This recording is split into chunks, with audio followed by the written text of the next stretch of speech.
Okay, thank you everybody. It's about 4 o'clock, so let's go ahead and get this webinar started. I know we've got a lot to talk about today. Thank you so much for everyone who's joining us for this name, image, and likeness webinar. I'm Luke Fedlam. I'm the founder of Anomaly Sports Group, a company that's focused solely on educating student athletes, professional athletes, and athletic administrators, as well as a partner and the head of sports law for Porter Wright, Morris, and Arthur. Before beginning our discussion and introducing the panel, I just wanted to take a brief minute, really in recognition of what's going on in this world around us. These are really challenging times, and just this weekend, another Black man, Rayshard Brooks, was shot in the back by police and was killed this weekend in Atlanta. And it's hard dealing with all these challenges and still moving forward with the work that we do. But I do think that there's a tie-in when it comes to empowerment. And as we survey the landscape, we know that name, image, and likeness changes are coming. And we have to make sure that we're working to educate student athletes and prepare them for what's to come. So to the athletic administrators who are joining us on this call, I know right now your world has to be unreal between racial equality, COVID-19, and name, image, and likeness. We all know that there's a lot that you're balancing right now. And so thank you. Thank you for taking the time to be on this call with us today. We are recording it, so if your colleagues aren't able to join, we'll be sure to get that information out as soon as possible. And so you'll see at the bottom of your screen, there's a Q&A box where you can click on that and you can add in questions. And throughout, we'll try to get to as many questions as we possibly can. And so with that being said, on behalf of Anomaly, I'm excited to co-host this event with Courtney Altemus, who's the founder of TeamAltemus. So great seeing you, Courtney. Great to see you. Thank you. And thanks for Joey and Seth joining us today. And just to follow up on what Luke said, it's a really tough time. Really feel for all the athletic staff out there. And I know things are changing by the minute. But as we found out, even as recently as Friday, we've got NIL coming. Governor of Florida signed the law. So we know that that really puts it to the NCAA to try to get something in place that'll start July 1. So last thing we want to do is when student athletes come back on campus and we're back to hopefully a post-COVID normal is be disorganized. So we want to make sure we give them every possible opportunity. So I do think it's an important conversation. I just want to talk briefly about Seth Greenberg. We don't need to introduce him. We all know him for his incredible work on ESPN as a college basketball analyst, College Game Day. He is in the top 100 of most influential college basketball people in 2020, which is pretty impressive given the fact that the season was truncated. But before ESPN, we all know he was a basketball student athlete first and a very successful college coach. And, lots of accolades to speak to that, 2-time All-ACC Coach of the Year. But the real reason we have Seth today with us is because of his passion for still coaching. We may not call him coach anymore, but he is still mentoring everybody he coached, anybody he comes into contact with. That's what he cares about, and that's why we have him here today. So thank you, Seth, for joining us. Luke, I'm going to flip it back to you so you can introduce Joey and we can get started. Yeah, as well, Joey Galloway needs no introduction. Joey, it's great to see you and thanks for moderating with us. Joey, he has a unique perspective in all of this, right? Having been a student athlete and then a professional athlete with a long professional career, and then being able to also be an analyst for college football and really kind of seeing some of the challenges that athletes face on a daily basis. And so we're really excited to have both of you here with us in working through this conversation on name, image, and likeness. So Joey, I'll kick it over to you to get us started. Great to be here. And I think that the conversations that we have, especially in this area, because it's new and because people don't know what is to come and people don't know the things that may happen to these student athletes moving forward, there are a number of concerns. And so from my standpoint, when I look at it, number one, I always think of anything that may take away a student athlete's focus on getting an education sort of scares me a little bit. These guys these men and women are stepping into a situation when they're probably at their most vulnerable time in their lives. They're first leaving home, they're going to school, they're adjusting to their school, as well as adjusting to whatever sport they're playing, being out on their own, having to be responsible now to take care of themselves, and whether that's getting to school, that's getting to practice, whether that's getting to places where they need to be. And all of a sudden, we're throwing them into a situation where they now have to also make business decisions. Now, when we look at this, we hope it all turns out to be a great situation and everything is terrific, but we all know, having done things in business, it doesn't always go that way. And so in these situations with these young people, the people they're dealing with aim to make money. They don't have the athlete's best interest at heart in these transactions. So my concern is always going to be that these student athletes are put in a situation that isn't to their advantage. And one of the bigger things that when you think about this, Seth, is who is reading these contracts. These guys are going to be presented with contracts that they have to read and understand and know where they need to be, know how long they need to be there, know the rules of what happens while they're there. And so we all know, I've seen adults not be able to handle these situations very well. Now these young student athletes, 18, 19, are going to have to do that. So Seth, as I look at that and I'm very concerned, what are you thinking about as far as concerns? You're a guy that's dealt with a lot of student athletes. Yeah, Joe, I think you're right on the money. I think there's two things. There's a time management issue and there's a priority issue. These young people are getting into college, and especially, let's think about name, image, and likeness for a second. It's only going to impact in a major way a very, very small percentage of these young people, right? Because let's face it, there's only a very small percentage of elite athletes. And to think about what's going on in society, you think about what's going on in the economy now, it's going to kind of be a little bit different. Now, I have a couple of concerns. Number one is, representation, selective representation, which we're going to get into later. Like, everyone is going to want to expect to be or think they can be a representative. And you're going to see people that have agendas, exactly what you're talking about. You're going to see people that basically are going to be going out there and they're going to be talking to these young kids and telling them and making promises that they can't deliver on. And they're going to try to sign them to contracts, long-term contracts, they're going to hang over their heads for a long period of time. That's number one. Number two is, if this young person perceives themselves as a potential professional athlete, right, they need to work on their craft, all right? Is their brand in that moment in time, all right, more important than working on what they're doing academically, what they're doing athletically, how they're getting immersed into the social aspect of being part of their team, getting immersed into the guidelines that maybe that their program and their team have. Like, this branding opportunity sounds great, but what happens if a representative all of a sudden books a player for an appearance at a time that he has a class or a study hall or as a workout or as a meeting or the day before practice? There's so much more to it. Now, I do think non-revenue sport athletes are going to have opportunities because camps and clinics will be huge. There'll be some appearances, but Joe, you deal with major corporations. Your College Game Day show is supported by major corporations. All right, before they decided to embrace College Game Day, they vetted everyone and anyone who could be involved in that show.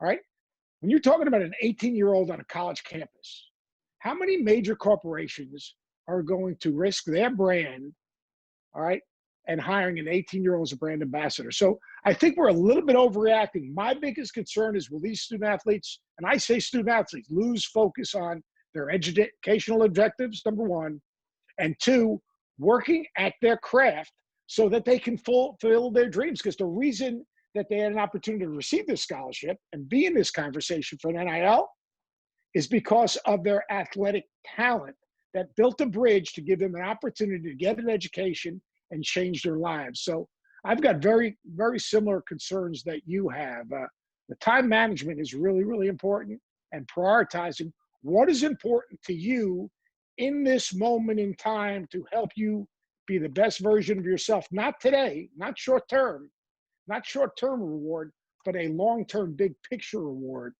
to change your life, not this year, but maybe the rest of your life. Yeah, I think I just want to jump in, I think, and maybe add to both of those, kind of comments, because I think they're common concerns that people have around how are the athletes going to manage their time, how are they going to deal with these people around them, these contracts that get kind of put in front of them that they may need to sign, and that's really where Courtney and I kind of came together in understanding what each of us are doing. From my perspective, that is the quintessential aspect of ensuring that athletes are protected is through the education that they get. And this is where education of the athletes is going to be critical. Because maybe you only have a few athletes that are those elite cream of the crops that are going to sign those, potentially big deals around name, image, and likeness. But, to Seth's point, you're going to have a lot of other players who are going to sign appearance agreements or, doing camps or clinics or what have you, that maybe it's $1,000 here, $500 here, a couple $1,000. But yet because they're signing the contract, they have to understand what it is that they're signing, because even something like that, who's going to own the intellectual property? So if they end up, going and doing that camp and clinic and somebody's taking their pictures and all this kind of stuff, can that organization that's hosting that, can they continue to use those images in perpetuity or only for as long as they're paying that student athlete? So it's that aspect of practical real world education that's going to have to come through for these student athletes. No question. And I think just to follow up on what Luke's saying, I think of TeamAltemus as the Anomaly sports in all things financial. And a lot of schools are publicly talking about their personal branding programs, which is awesome. But a little bit to what Seth said, if you create a really successful personal brand and you have a lot of followers and you have a lot of people interested in what you're doing and they look up to you, the youth is going to be looking up to them. It's great until something goes wrong. So if you have a great personal brand, but you're not prepared from the legal perspective or the financial perspective, it becomes a really bad personal brand really quickly. And, as both Seth and Joey said, they're kids. They know much less than the professional athlete, quote unquote, adults know. And we don't have them all completely in the right place in terms of spending decisions just yet. So then, Courtney and Luke, then why TeamAltemus and Anomaly? How do you guys help? What do you bring to the table? Yeah, go ahead, Courtney. Well, I think, both of us are, first and foremost, expert, third-party, completely objective educators and advisors. I am not a financial advisor. I gave that up so that I could be totally objective and help athletes, both professional and student athletes. And, we approach it from the exact same philosophy. We teach practical, relatable, universal life lessons so that they can be practicing them every day and using them as daily habits. And then we lead them to the more complex legal and financial lessons. So from the education perspective, yes, personal branding is very important. I look at Anomaly and TeamAltemus. Luke, he loves when I say this. We love acronyms.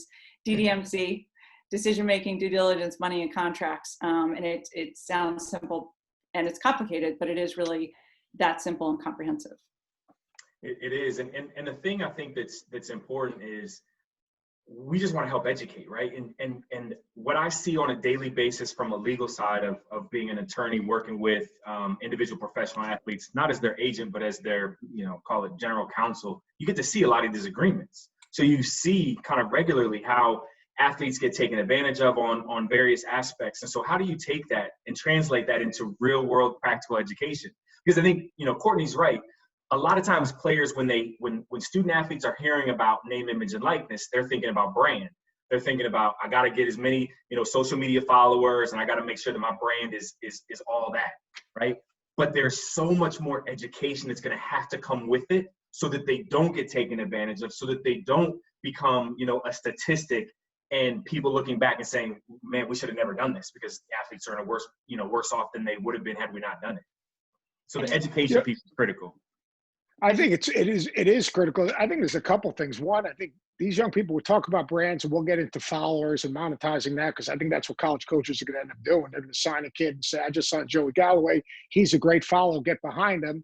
That's going to build that guy's brand. He's going to get 1 million followers, and then all of a sudden he'll be able to monetize that. That's going to be part of the process. I mean, just like, universities are going to create branding counselors, just no different than it's going to be a compliance office, a marketing office, a branding office. That's great, but you got to have something to brand. The other thing I think that we're all missing is that why wouldn't these young athletes also understand their branding is kind of partnered with networking?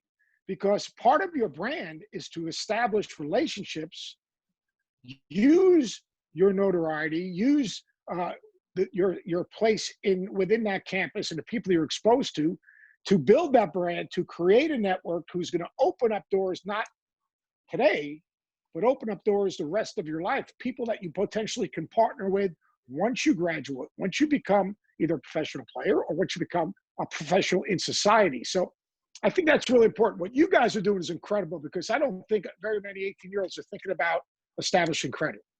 I don't think very many 18-year-olds that are going to run a camp or clinic are understanding about, the things that they have to do, whether it's the type of liability insurance they're going to need, or certifying the people that are going to work at their camp so that they're not liable for someone who does something wrong.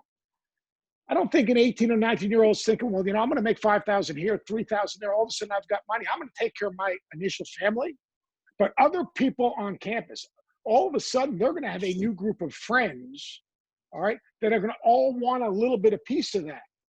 And like, they've got to understand that, yeah, it's great that I'm monetizing my success, but that doesn't go on forever. So what they're going to learn how to establish budgets and establish credit and learn to say no and learn to make good decisions on contracts. And most importantly, understand, and Joe, you said this was the greatest thing.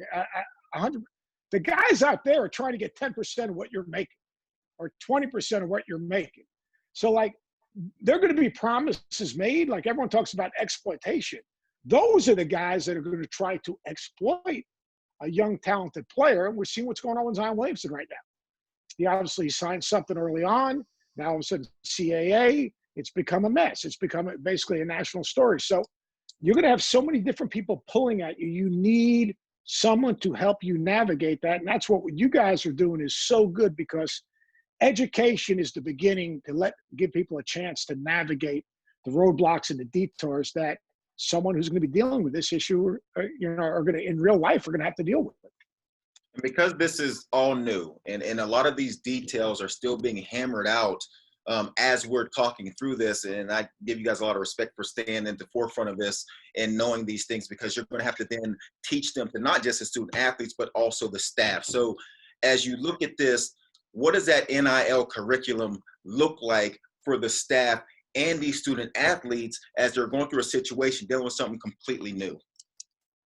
Well, I think first and foremost, the staff has to understand everything they don't know, and they would never be expected to know because they haven't dealt with this before. So you can oversimplify it and say that basically all the new issues that come to professional athletes after they leave college are going to potentially hit every single student athlete in the program.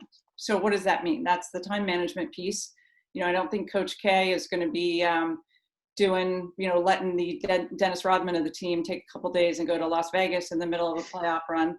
And what are the consequences of that? Obviously compliance is going to be a big piece of it, but beyond compliance, if the staff is not understanding the implications of lack of financial knowledge, lack of contract knowledge, lack of guidance when it comes to what is good for your personal brand, what is not good for your personal brand, and most importantly, what can the staff do to help the student athletes so they aren't distracted from their most important priorities, and that is being an athlete and being a student. Because obviously, as Seth said, if they're not focusing on that, none of this matters, because they'll no longer be an athlete and possibly not even a student. Yeah, so you've got these substantive areas, right? You've got the financial substantive areas, you've got understanding contracts and those technical aspects. But I think, one of the things that's so critically important as a place to start is decision making, right? So often with athletes, we talk to athletes about making these split-second decisions in their game, right? So they play, no, you got to be on it. Split-second decisions, like indecisiveness is a challenge, right? We don't want to see that. Make a decision, but we don't do the best job of helping to slow that process down for decisions that they need to make outside of their sport.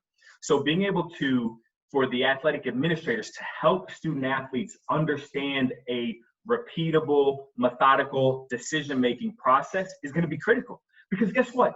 Especially if it's football. If we're talking about football and you know that you're going to be on campus for at least 3 years, then you might say, instead of making a decision to take on this potential, let's call it $1,000, $2,000 name, image, and likeness opportunity your first year, maybe you want to say, I'm not taking anything. I'm going to let my performance on the field do the talking over the next couple of years, build followers, get all the media and everything that the school is putting together on me, so that now I can look at deals that are whatever, $10,000 or $15,000 that are more in the future that have set me up for success. But you don't just get to that all of a sudden without someone helping you understand how would you even contemplate everything that's coming at you and start to make a decision that's a repeatable process that you can apply in your life.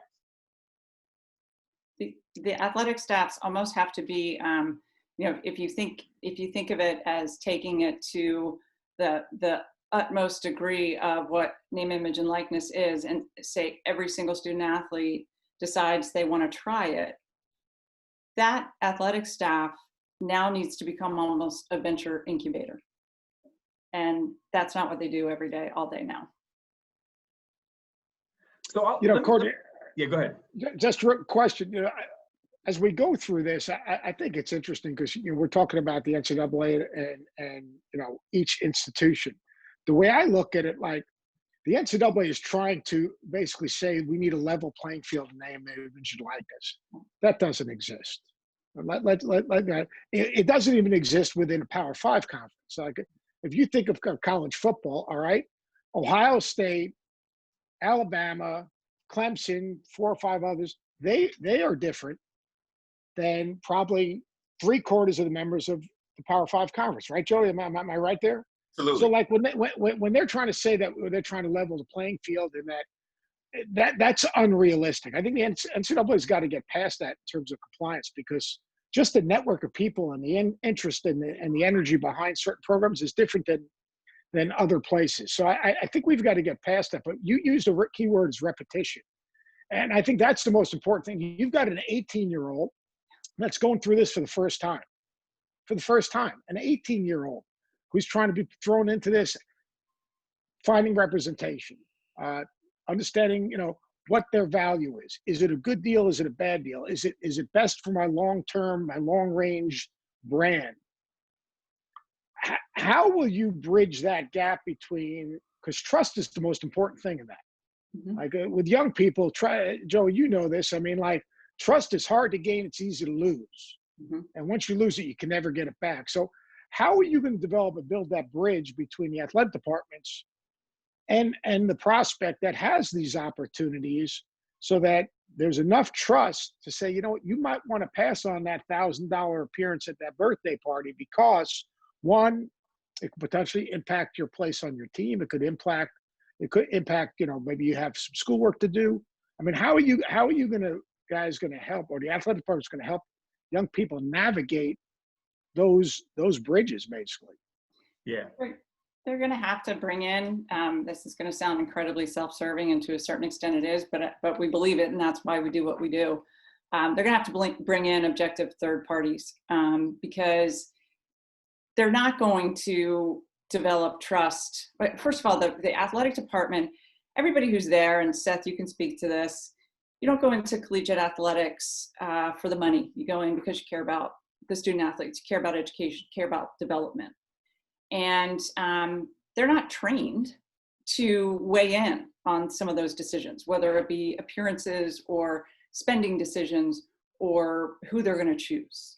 And so my fear is, if they start trying to weigh in on that completely out of a great place in their heart, they run the risk of ruining trust before it even starts, because of the lack of knowledge, which is not their area of expertise.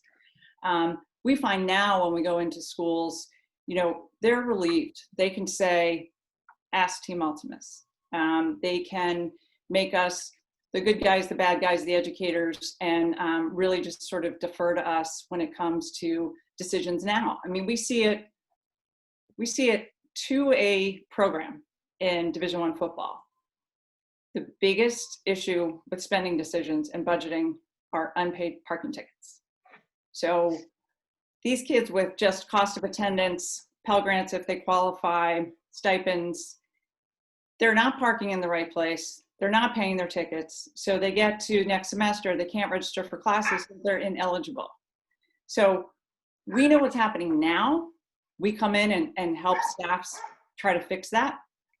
The thought of that going on a much larger level with many more athletes is significant. And so I really do hope that they study the resources they have and bring in the resources that they don't have. Yeah. So I would just add to that. You know, I think the aspect of you bringing in that real world education is critical, because you build trust when players believe that you are sharing with them the information that they need to be successful, right? I mean, Joey, you know, you were a player, and you know, if you had a speaker that came in, you knew if they were BSing or if they knew what they were talking about. And so you build trust by bringing in people that have seen, you know, whatever it is that they're dealing with over and over, and can help them understand how to navigate that. So if you looked at this curriculum, right, and you broke it down like into 4 quarters, and you said, okay, you know, like in a game, you want to start off with due diligence of yourself, right? So you're thinking about understanding yourself, your own self-analysis, right? But then you've got to go into this personal financial management. And so helping them understand, if you're talking about money and you're talking about it in the real world scenario of what they would actually be dealing with as it relates to compensation from a name, image, and likeness deal, it's a much different conversation, right? You build that trust because it becomes real to them. But then if you go on and you look at the diligence of others and how you do those, you know, kind of backgrounds and understanding who is it that's coming to the table. Are they here for my benefit, or are they here to take advantage? But understanding that process, again, you're making it more real to them. And then finally, just the diligence on the deals themselves and understanding what's being put in front of you and what does that look like? What does that mean? I think, you know, to Seth's question, I think it comes back to, if you can have that honest, practical, real world education that focuses on things that, you know, pro athletes are already faced with, or that brings in real world examples of what these endorsements, appearances, and what all that looks like, that's something that players want to know and understand. And that way they'll be more trusting when they believe that you're putting out independent and objective information for them. Joey, I'm curious, when you made that transition from college football to the professional league, were you thinking about what it was going to take to choose the right team of advisors around you? And how did you approach that? And what did you see around you with some of your colleagues? Who was successful in building out those teams and who was not successful, and why? Well, I was blessed to have, you know, a mother and father still together in a home that I could always lean on, and they were my idols. And so that was the beginning for me, to be able to have my family there with me. And because it didn't happen for me until I actually graduated college, went into the draft. So I had a chance to mature in a lot of areas and have a couple jobs and meet a lot of people in the business world through my time at Ohio State. And so I had a very good groundwork before I had to deal with any one of these situations that these 18-year-olds are now going to be set in these situations. And so their evaluation process becomes as important as anything that they're going to have to deal with at their age at Ohio State, because it's so large. I was just trying to find out where you got lunch, or what building I had to go find my class at that was clear across campus at the time. Those were the things I had to focus on. How do I get from class over to football practice, over to study hall while grabbing a meal? And so you add in this other aspect of not just handling those things, not just being prepared to go into business, but now you have to bring in a whole nother group of people and figure out who you can trust, figure out who has your best interest at heart, and figure out at sometimes who would be willing to make a sacrifice for you in a business field if it's in your best interest. And those things are hard to come by, whether it's your adult life or whether it is you're a young person. And so when we start to talk about this personal financial management that you guys are going to be helping people deal with, like what does that look like from an educational program? How do they learn that? How do you teach it to them, and how do you present it to them? So there's two major categories. There's basic financial literacy, which is usually ends up being mostly budgeting. We want to first and foremost just minimize distractions away from being a student and an athlete. So financial literacy, anything from banking to credit to budgeting to taxes is going to be a big thing now, and it didn't used to before. But just teaching them that they exist, how to do them. We do, when we're on campus, we do on-campus workshops, and now we do virtual. And what we focus on is being relatable, meeting the student athletes where they are. We're not coming in to tell them, don't buy this, don't spend money on that, because who are we to say? I think a lot of student athletes have responsibility, they feel responsibility to support their families. I have to believe post-COVID, when a lot of parents have lost their jobs or been furloughed, there's going to be more pressure for that. So we join them where they are and help them on their path to their specific spending decisions. And we talk a lot about goal setting, because again, that's another relatable lesson that they can carry into their sport, into studying, into the rest of their lives. And it pretty quickly, they can see it in budgeting. You know, we have them list their needs and then short-term and long-term wants. And we tell them no restrictions on the wants, just pretend you have unlimited budget.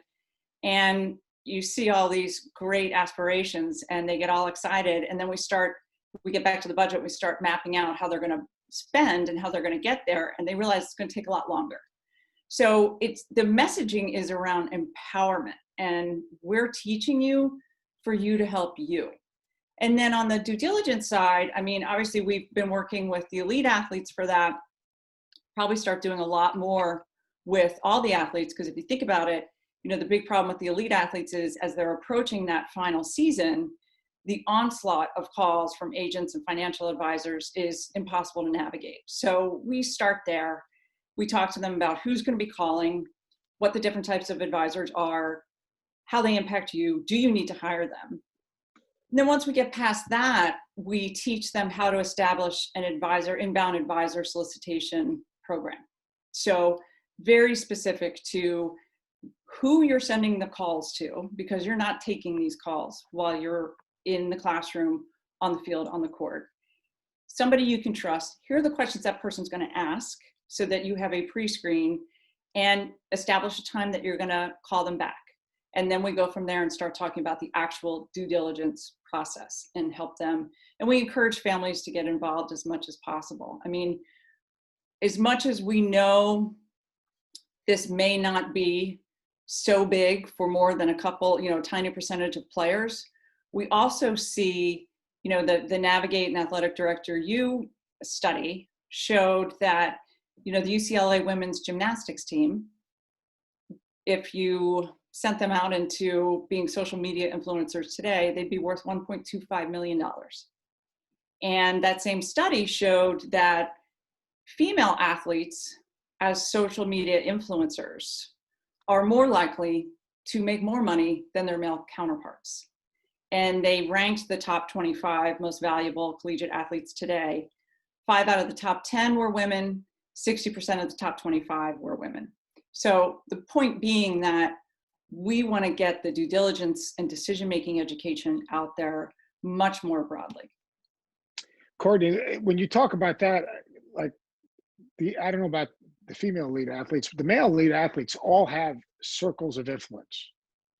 And how can you either one find a way to shrink that circle of influence or educate these young people on that circle of influence, that everyone in that circle most times has an agenda? You've got to believe and trust the people that truly love you, and care about you, not are trying to use you? And how can you find a way to be inclusive through the universities to bring the families into the conversation? Because a lot of times, because these are 18-year-olds, a lot of these decisions are made by a family member who's impacted by someone in that circle. Because when you recruit a young person, like if you, a good agent and a good money manager is going to deal with the family. Yeah, But absolutely. because of the way what's going to happen now, because this is so new, you're going to have rogue agents, rogue money managers, rogue representatives that are just going to try to find their quote unquote Tracy McGrady. Like Tracy McGrady all of a sudden was discovered. A lot of people before Tracy made his big money, made money off of Tracy.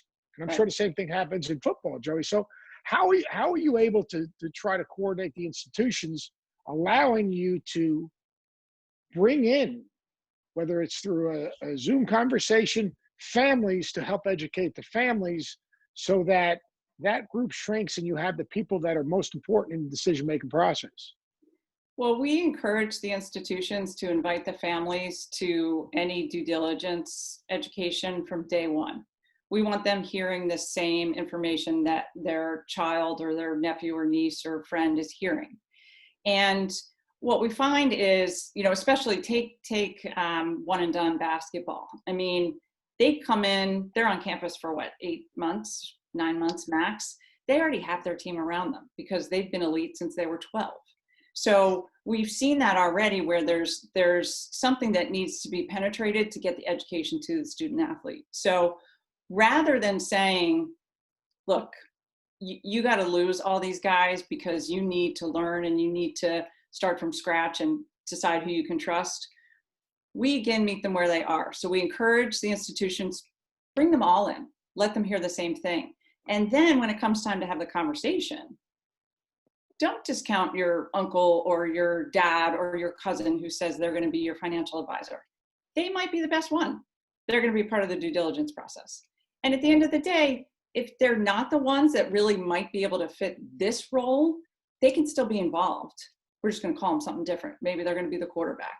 But they learn to restrict access. They learn to restrict, you know, unfiltered access to funds, to decisions.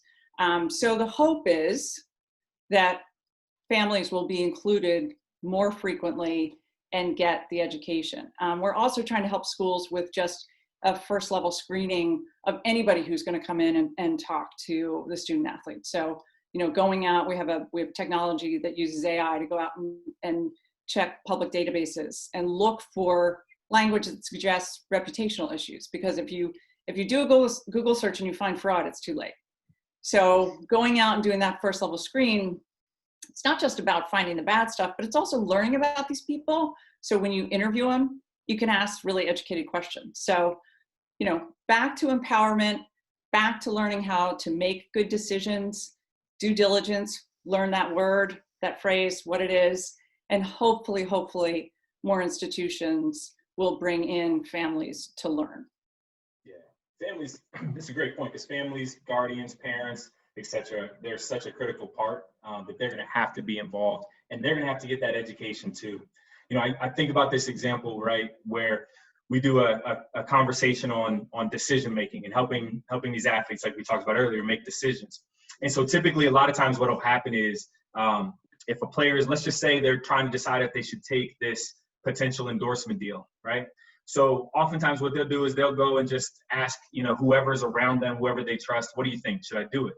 And what happens is you get this response that's kind of like a yes or no response, like, yeah, you should do it or you shouldn't.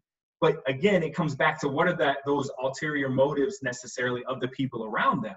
So if you have a process, and we talk through this process where it's REAP, right? It's REAP, and you reap what you sow, right? R, recognize there's a decision. E, evaluate information. A, analyze the options. And P, produce a result.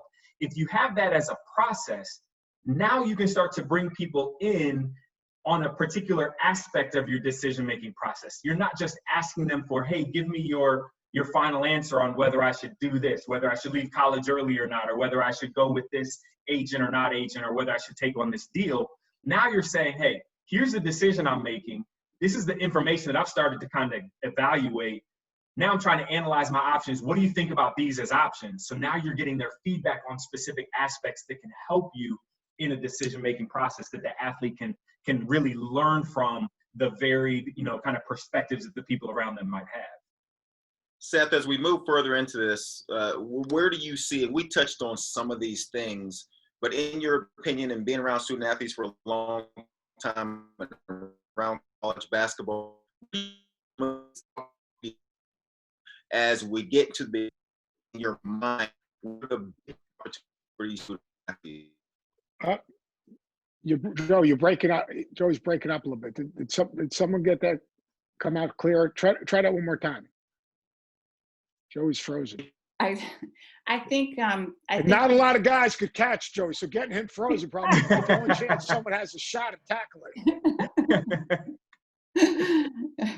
I think he was asking, Seth, especially with your whole career, you've been immersed in college athletics. When you think about this, just from a broad perspective and starting something new, where do you see the most opportunities? And what are, just sort of pivoting off some of your earlier concerns, how do you,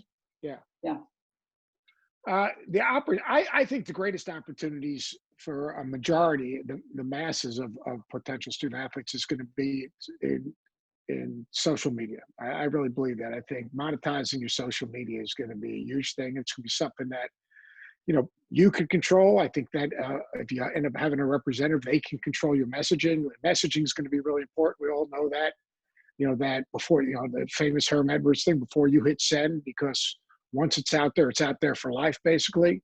But I think social media, I personally think appearances, camps, and clinics are going to be the opportunities for the masses.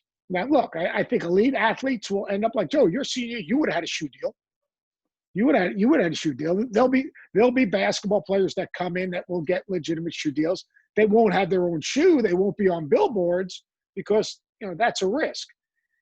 The pitfalls to me come, and my concerns as a coach, you're going to have these representatives who are going to have their own agendas, and their agendas might not align with, and I'm talking from maybe a coach's perspective, is going to impact your locker room. Because so what if you have two student athletes or two players that are in it for maybe potentially the same deal or the same appearance, and now all of a sudden you're going to have one representative pit the other player against each other. That's going to be a problem in the locker room. The second thing I think where it's going to become, what happens with the representatives? They've got to have set guidelines, because what if they overstep the boundaries? And Joey's not getting enough shots, and all of a sudden that representative gets a hold of one of the medias or gets on the internet and on Twitter and Instagram and says, my man Joe, he doesn't get enough shots. They're not using them the right way. Well, that's overstepping their boundaries.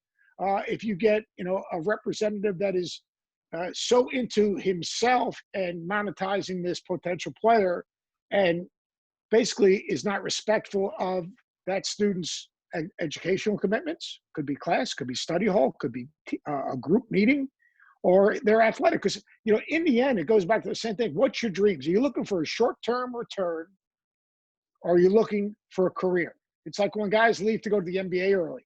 Are they looking to get to the league, or are they looking to stay in the league? Well, are you looking for a return on your brand, or are you looking to continue to build your brand? So to do that, to work on the things that are important, which is possibly your trade and your education. I think we're going to see too many representatives that are going to overstep their boundaries, not be respectful of their clients, because that basically that person's going to be working for their clients' time and their client's position within their team and in their institution. And those are going to be major things. Like Joey, who were the other receivers when you played? Well, at Ohio State, we had Terry Glenn, we had Chris Sanders, Ricky Douglas, Eddie George was here. We had a pretty good offense.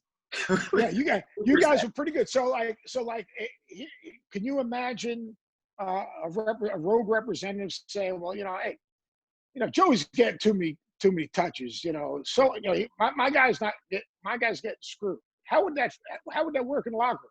Yeah, there's no such thing as too many touches for me.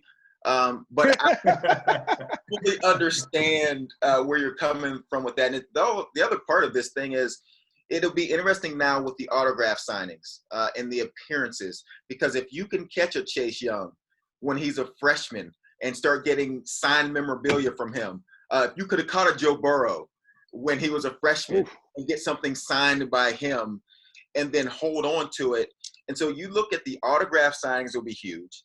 I think that the appearances will be huge as players get up in years, but initially speaking, when these guys first get to these universities, and I guarantee you it then becomes part of recruiting.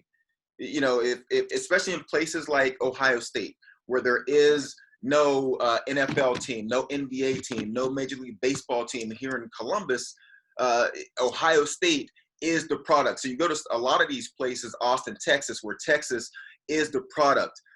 There's going to be some opportunities where people jump in this thing early and try to get these autograph signings, try to get these kids there to sign these things. And again, and Luke, you touched on this earlier, that thing where you get your picture taken somewhere, somebody better read that language. How long can you use that picture? You know, and as you're advertising, because, you know, and Seth, you know this from being on television, you're wearing a particular suit. Now, you might have bought that suit and said suit maker, and then is posting pictures of you wearing their suit saying, hey, that suit is a whatever the maker is. And you have to go back to them and say, wait a minute, you didn't pay me to use my likeness to sell your suits. And so a lot of these things that happen to professional people when they get a little older will be now 18-year-old people will be looking at these situations saying the same thing. You can't use my picture to sell your product because you didn't pay me to do so. Joey, I got a face for radio. They don't worry about my suits. I can't wear those medium suits that you and Jay will wear. I can tell you that much. That's a good transition into some of the questions that we're getting. So if you do have questions, feel free to throw them in the Q&A or in the chat to the panelists. But that topic that you're just talking about was a question that just came up. Whose responsibility is it? Or does it become to screen, monitor, and regulate unsavory agents? What are some of your thoughts on that? On who's gonna oversee these potential bad actors, if you will? It's interesting when you talk about college, they've never had to deal with this. And so this is brand new. Now the NFL, the NBA, Major League Baseball, they all have rules in place.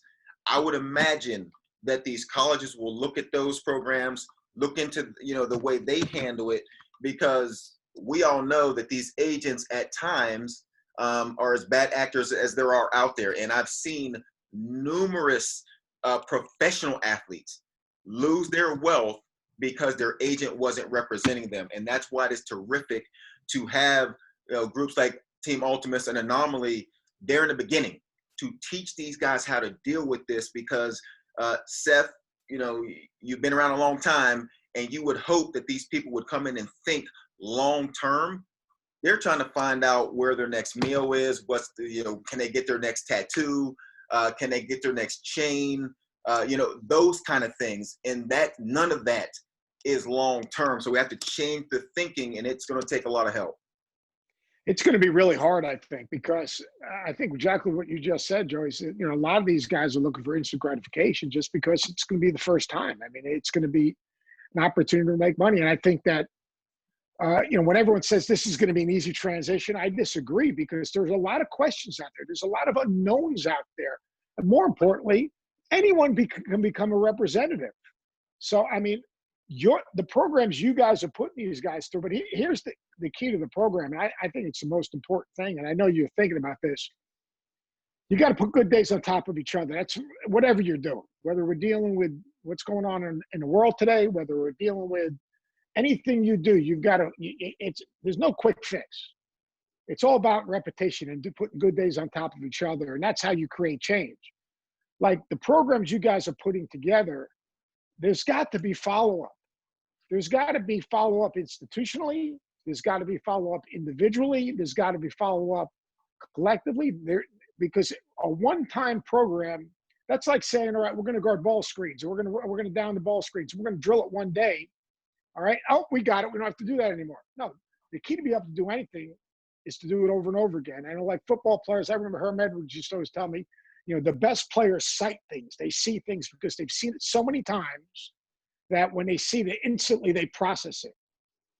Unfortunately, until it becomes where a young person can cite a bad representative or a bad deal, what the key will be for you guys and for universities is the follow-up must be consistent.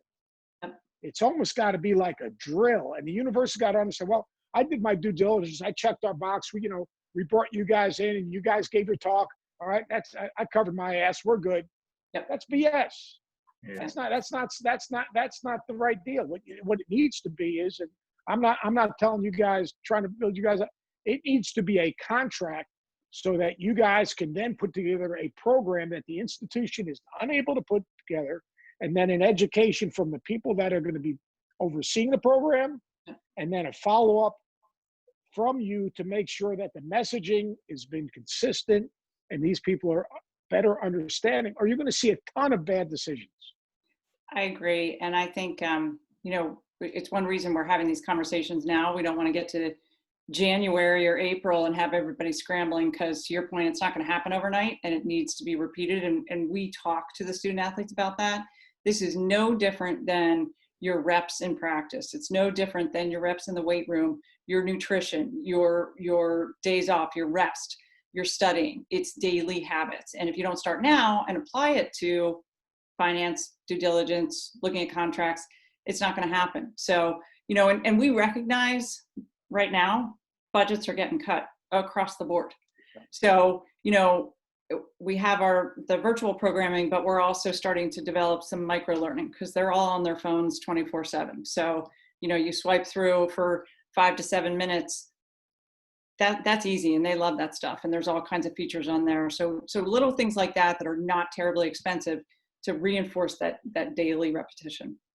Yeah, and getting back to the oversight aspect, it'll be interesting to see what the rules actually call for, right? Because we could look at what the NCAA has done recently with basketball. And so for college basketball student athletes to be able to test the waters, as long as they use an agent that has been certified or gone through the NCAA certification process, we could see some form of that taking shape where if you're going to do a name, image, and likeness deal, the advisor has to go through this process, with the NCAA or with the member institution, to be able to do that. And whether that's required or, the NFL has like their NFL Players Association financial advisors program, right? So if you go with somebody on this list, at least they've been somewhat vetted or they've gone through some form of training for what they're gonna do. Another question that came up, and I'm going to take a first stab at this, and then Courtney, I'll kick it over to you. It says, so many athletics staff members have JD degrees, law degrees, especially compliance. What are their potential liabilities in helping student athletes navigate name, image, and likeness contracts? And I'll say briefly to that, we aren't going to see, you're not going to want to see athletic department compliance staff talking with student athletes as to whether they should or should not take a particular deal. What you're going to have is ultimately a conflict that comes into play, especially if it's a JD, and even the lawyers within the athletic department and the athletic staff. What you don't want to have happen is, their ethical obligation is to the institution, right? I mean, that's just what it is as lawyers. All lawyers have an ethical obligation either to the client or if their client is the institution because they're in-house, you've got that situation. So what's going to have to happen is compliance can provide general and broad education, and they can bring in outside experts to help with that education, but they're not going to be able to, there's too much liability exposure if a compliance person says, yeah, you should take this deal, or no, you shouldn't take this deal. Schools aren't going to want to be in that space for the potential exposure. I don't know, Courtney, if you wanted to add on to that, or if you wanted to. All I was going to say is just, I think it's a great question and really important, because as we know, these student athletes look to all of the staff as mentors. There's a lot of quick conversations in the hallways in an office. And, I think it's important to reinforce to the staff that they have to be careful of those conflicts, even, in passing. So it's a great point. Yeah. So here's one I'll throw back out to the group. So how can institutions who are already tight on resources, given COVID-19 and other issues, employ and implement a third-party kind of expert service for the entire athletic department without running foul for Title IX, while simultaneously servicing all athletes and not just the stars of men's basketball and football?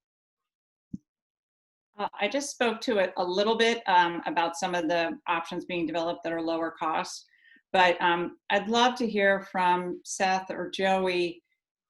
Are there any creative ways that they could start finding some funds to deal with this? Are there, should they be tapping alums to sponsor some of these programs? How about some of these contracts with the shoe companies? I mean, their budgets are what they are, and they need to educate these student athletes. So it is reality. What, can you guys think of other ways they can be doing it? Yeah, how about some of these coaches take a pay cut? Yeah, Joey, all right. I'm I joking. didn't stick around long enough to make that real money. I am completely joking with that. But I think, people are going to have to get creative in these spaces. And honestly, and Coach mentioned this earlier, we're talking about the Ohio States, the Alabamas, the Clemsons. Some of those schools, especially when it comes to football, are going to have more to deal with than a lot of other schools. And so, when you're dealing with, and because it's me and because it's Coach, I mean, we talked a lot of football and basketball. But I mean, when you get to these other schools, I mean, there's going to be some gymnasts, there's going to be some track athletes, there's going to be a lot of athletes that are marketable, and sometimes in sports that don't make money. So, but they're going to have to get the opportunity that the same football players get to get some of this guidance. So it'll be interesting moving forward.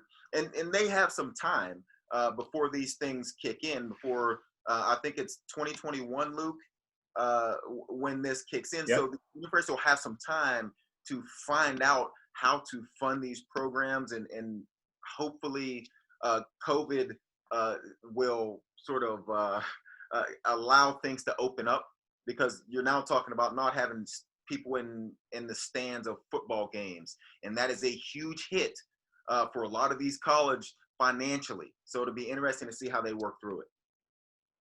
I don't think they can afford not to be honest with you. If you're a Power 5 program and you're going to have, I don't care what sport, whether it's gymnastics or, what you're trying to do is that position to me, and that will be an essential part of your athletic department for the well-being of your student athletes. So to me, I think what you will see happen, and my gut feeling is you will see that your guys' type of services will be endowed by a bank, endowed by a law firm, endowed by some alum that can tie into his corporation or his business to show that they are genuinely concerned about the well-being of the student athletes, and that the student athletes are not going to be exploited.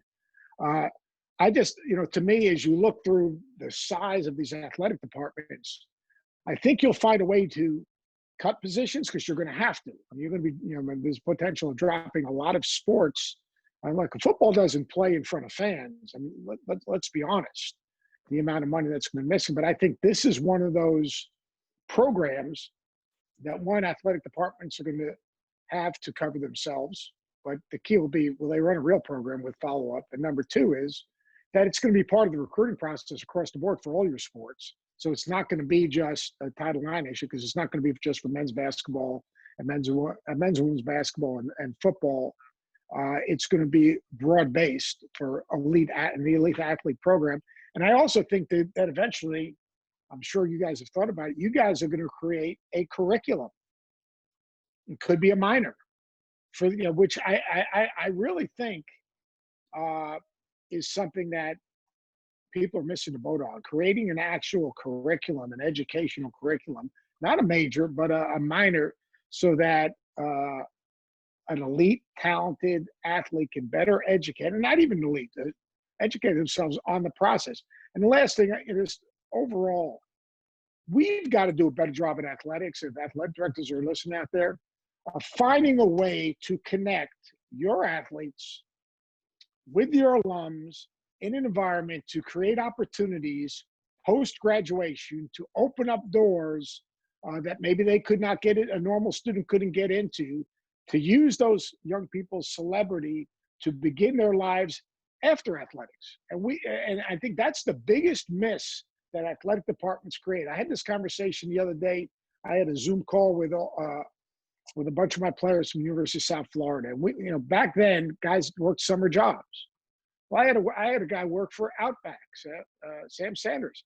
He's a proprietor of 2 Outbacks right now. He started in the mailroom.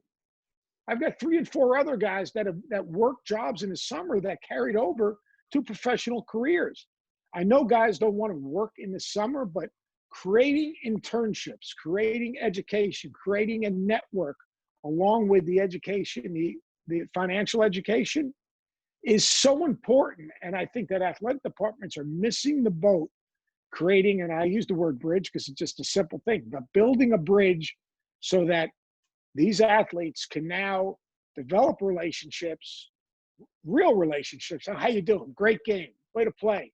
Hey, you did a great job, breaking that thing off and getting us a touchdown. We won a champ. Great.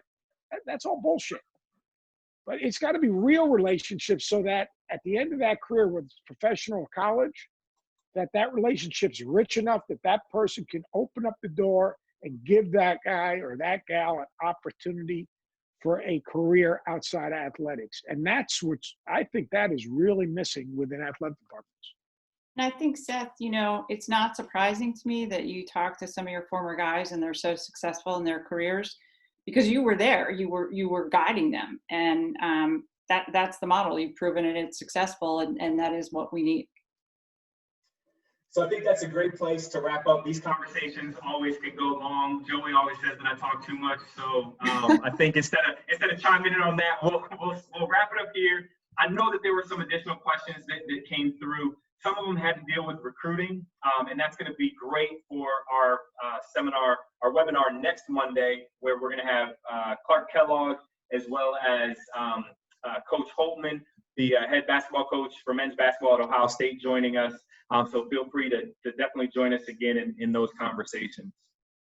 Luke, you don't have to worry about talking too long. He has to deal with Jesse Palmer.